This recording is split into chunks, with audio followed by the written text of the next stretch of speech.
সম্মানিত সুধী, আমি আপনাদেরকে এখন একটা জিনিস দেখাবো যে একই জায়গায় রকমের দুটো রূপ, একটা জীবন্ত এবং একটা মৃত। তো দেখছেন যে এখন যে জীবন্ত যে গাছটি রয়েছে, এই গাছটির একটু দুর্বলতা রয়েছে, এর মাঝখানে একটু ফাঁকা।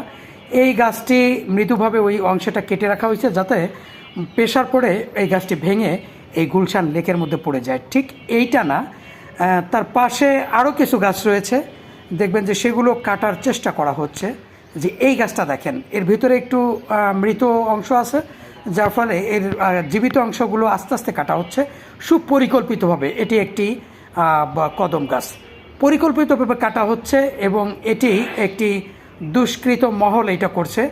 আমরা এখন আপনাকে যেটা দেখাবো তার পাশে অদ্ভুত আর একটা জিনিস আপনাদেরকে দেখাবো এই গাছের পরবর্তী অংশেই।